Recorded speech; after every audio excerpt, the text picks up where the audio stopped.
lazer. Sempre foi a minha paixão. Mas, cara, eu não pergunto. Hoje em dia talvez até fosse diferente por conta do VAR. Mas eu não queria saber quem estava apitando, qual era o nome do juiz, qual era o estilo do juiz. Eu sabia que eu tinha que ter um bom comportamento e que eu não podia ficar batendo de frente com a arbitragem. Então, cara, durante os meus mais de 10 anos de carreira, eu fui expulso 2 vezes, as 2 injustas. Injustas mesmo. De sacanagem. Porque às vezes o juiz erra, às vezes o juiz quer fazer uma média com o time que está numa situação mais difícil, pior, tal. Ou ele te usa para controlar o jogo, que eu sempre fui contra, e eu bato demais nessa tecla nos meus comentários. A gente evita falar de arbitragem porque tem o central do apito, né? Hoje o Arnaldo não está mais com a gente. Beijo, Arnaldo! Parabéns pela entrevista aqui, que foi legal também. Mas assim, hoje tem o Salvio, tem o Sandro e tem o PC. Cara, eu falo para eles, tem algumas coisas que me irritam demais. Por exemplo, o cara, eu vou dar um drible em cima do zagueiro. Aí eu driblo, a bola sai pela linha de fundo, eu peço pênalti. Ou você marca pênalti ou você marca tiro de meta. O que o juiz marca? Escanteio. Não foi escanteio. Ou você dá o pênalti ou você dá o tiro de meta. Eles usam a muleta, tipo, é um lance difícil, já que eu não acho que foi pênalti, eu dou o escanteio para compensar. Não, tá errado. Outra coisa, uma falta, você faz 2 faltas, você faz 4 faltas. Aí o outro vai e faz a primeira falta. Ele fala, reincidência, você toma amarelo. Não, foi minha primeira. Dá nos caras que fizeram 4 faltas. Se a minha falta foi grave, beleza. Mas tem que controlar o jogo. Não, tem que apitar o que é certo. Se o cara entrou mais duro, falta, amarelo. Se eu fiz a minha primeira falta normal de jogo, por que eu vou pagar por um erro que os outros cometeram? O que é muito comum na arbitragem também, tipo, dar o amarelo aqui e o juiz ficar procurando amarelo pro outro time de alguma maneira pra por causa compensar. disso. Exatamente. É meio louco, né? Mas eu sempre fui muito disciplinado, sempre fui um cara que tive uma boa relação com a arbitragem.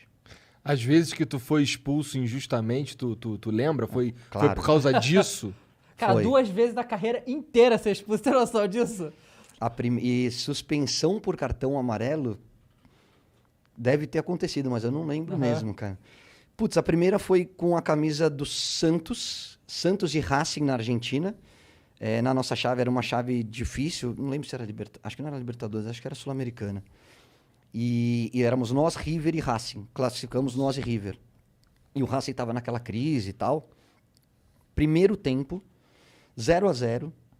O volante passa por mim na linha do meio de campo. Não era um contra-ataque, não era lance perigoso, não era nada. Só que na hora que ele adianta a bola, eu acelero o passo. Na hora que ele chega antes de mim, eu ponho o pé pra ele cair. Pus o pé mesmo. Mas sabe aquele tipo pra tropeçar e cair, só pra matar a jogada? Nada. Hoje nem amarelo eu tomaria. Cara, o juiz, eu não tinha nada. Tipo, tinha 35 do primeiro tempo, ele foi lá e me expulsou. Nossa, esse eu fiquei bravo. Mas você não tinha nem amarelo? Nada. Se bobear, foi a minha primeira falta no jogo, jogo super tranquilo. Claramente porque o Santos era mais forte, porque o Racing estava em crise e ele quis dar uma compensada pro Racing ganhar o jogo. E acabou ganhando. Cara, eu saí, eu lembro até hoje de ver a Rádio Bandeirantes. Nossa, o que eu xinguei esse juiz, cara. Tipo bananão, né? Não falando palavrões. Mas eu falei, putz, depois que eu terminei a entrevista, eu falei, acho que eu vou tomar uma suspensão aqui. Que eu falei, é uma piada, esse cara é um brincalhão. Como é que o cara me dá um vermelho? Eu não fiz nada, eu pus o pé pra ele tropeçar. É ridículo, é um absurdo, fomos roubados. Falei, mas não deu nada. Que bom. E a segunda foi com a camisa do Flamengo, em Madureira. Flamengo e Madureira. Uma outra baita sacanagem. Tinha um zagueiro, cara, era um negão de 2 metros de altura, que ele tinha o dobro do meu peso e da minha altura. Eu tô protegendo, é uma bola no alto, eu domino no peito e ele monta em cima de mim. E aí, sabe quando você vai abaixando e o cara fica parado nas tuas costas? Tipo, falta, claro, o juiz marcou a falta e o cara não saía das minhas costas. Eu não cheguei a cair, mas o cara tava pendurado e jogou todo o corpo em cima de mim. O que eu fiz? Vai, para vocês que estão em casa e que não estão vendo através das câmeras, eu só girei o meu corpo para tirar ele, tipo, como se fosse um judô, um golpe de judô, assim, vai. Eu cheguei e fiz assim, tipo, sai de cima de mim. E ele caiu. Cara, não deu confusão, não deu nada. O juiz veio e deu amarelo para ele, porque percebeu que além da falta, ele ficou com o corpo, ele ficou em cima de mim mais tempo do que o normal. Só que o cara já tinha um amarelo. Então ele dá o segundo amarelo e na hora que ele percebe, ele é obrigado a expulsar o cara. Nós estávamos ganhando o jogo.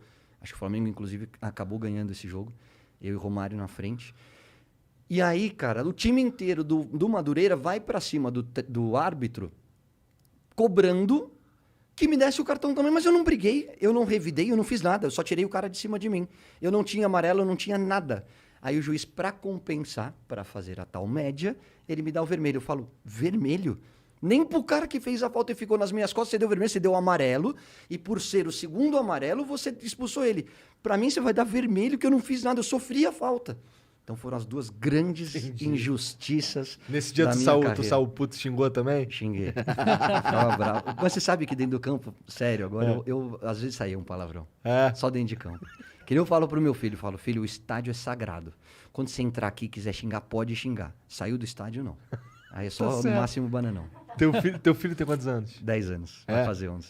Entendi. Ele tem, tu planeja colocar ele no caminho do futebol também? Ele tem vontade? Como é que é? Cara, ele ama. Acabei de gravar o meu programa do Cartola, que a gente tem lá no GE. Globo, no YouTube, com ele, porque é Dia das Crianças essa semana, então gravei com ele, com o filho da Renata, que é narradora também lá da casa. Cara, ele joga bem, joga muito bem. Todo mundo que vê ele jogando. Ele já tá lá no São Paulo, no Campeonato Interno. Ele torce pro São Paulo? Ele torce pro São Paulo.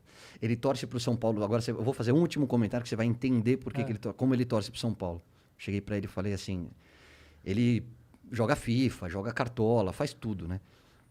E aí conversando com ele, ele falava, o Lua joga muito, pai. O Lua volante de São Paulo. Eu falei, joga mesmo, João. Quem joga mais, filho, Luan ou Casemiro? Você tá zoando, né? O Luan. Eu falei, Casemiro, Real Madrid, seleção brasileira, o Luan joga mais que o Casemiro. Ele falou, joga. Eu falei, Esse é João, São Paulo. você tem certeza? Ele falou, pai, como é que eu vou discutir com você? Você acha que o Pedro joga mais do que o Rigoni? O Pedro do Flamengo, eu falei, cara, olha a associação dele, porque um dia a gente conversando, eu converso muito com ele sobre futebol, eu falei, filho, o Pedro seria titular em todos os times do Brasil, em qualquer time, sem exceção. Pode pegar qualquer time e ver se tem um camisa 9 melhor que o Pedro. Ele só não joga no Flamengo porque tem o Gabigol. E o Gabigol e a empatia, né, a sintonia dele com a camisa do Flamengo é um absurdo, absurdo. Gol de jogo grande, gol de título, vai entrando na galeria dos maiores artilheiros e joga muito também. Acho até que o Gabigol, que o Pedro tem mais recurso que o Gabigol. Mas deu certo, encaixou e o Gabigol é o dono da 9. E aí um dia ele falou, não, o Rigoni joga mais do que o Pedro. Eu falei, João, o Rigoni é muito bom jogador, mas não dá pra comparar, filho. E aí na hora que eu falei do Lula, ele falou, você acha que o Pedro joga mais que o Rigoni? Então é esse nível de fanatismo. Torcedor entendeu? já, desde Esse cedo, é isso aí já torcedor, tá... é. né, já Mas tá- ele joga bem. É que eu acho que não é só talento. Pra você virar jogador, tem que fazer muito sacrifício. É. Não sei o quanto ele tá disposto. E é muito novo ainda, 10 anos. Não sei quanto ele tá disposto a fazer sacrifícios pra virar jogador profissional. Que sacrifício que tu tá dizendo aí? Eu sei alguns sacrifícios óbvios e tal, mas como é que foi pra você? Para mim, na verdade, e eu acho que isso é um pouquinho diferente, apesar de toda a paixão que ele tem pro futebol, a minha vida sempre foi, o meu sonho sempre foi ser jogador de futebol. Nunca passou pela minha cabeça ser outra coisa que não um jogador profissional. Então eu comecei com 5 anos no salão e segui carreira até os 30 quando eu me aposentei. Então eu jogava salão no colégio, salão pelo São Paulo, campo interclubes pelo São Paulo, que é o dos sócios, depois abriu o amador, que é o que te leva ao profissional. Então eu disputava 4, 5 campeonatos simultaneamente. Quando eu falo em sacrifícios, Porra. eu tô... E assim, não é só... muita vontade. E aí, à medida que você vai crescendo, que você vai se destacando e se aproximando das categorias, principalmente nesse caminho que dá o acesso ao profissional, você vai diminuindo. Então, chegou uma hora que o São Paulo pediu para eu parar com o salão, pediu para eu parar de jogar nos sócios e jogar só no amador, e aí você meio Começa a que focar. endireita a tua carreira focada a ser jogador de futebol profissional. Mas quando eu falo em sacrifícios, é assim, eu tive que estudar à noite e criar toda uma estrutura para poder terminar pelo menos o 2º grau. Você tem que abrir mão das festinhas que tem todo final de semana, de dormir na casa dos amigos, de ir para tua casa no interior, casa na praia. E isso Você jovem, né? Você sacrifica muito a tua vida particular em prol da carreira. Então, só para dar um exemplo, quando eu tinha 16, 15 anos, 14 anos, 15...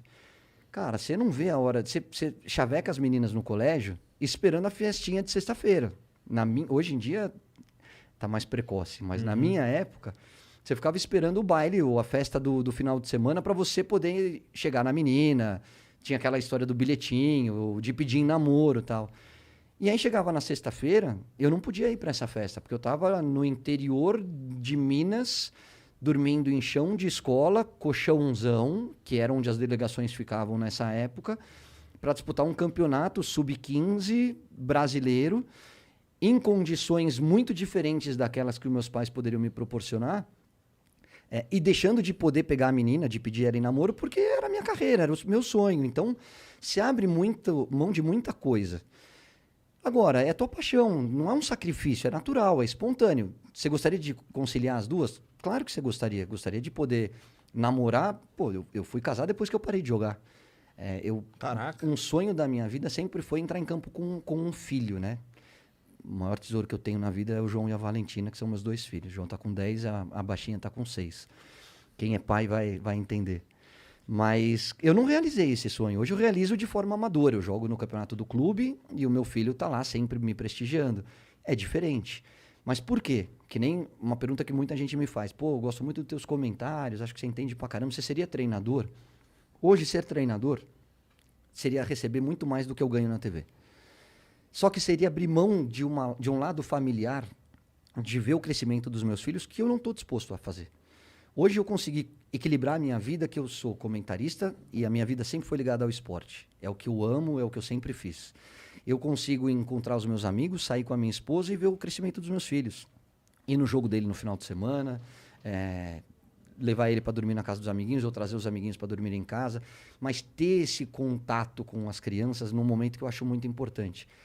Ser treinador hoje, vamos imaginar que eu comece num time aqui de São Paulo. Pô, legal pra caramba. Se não der certo...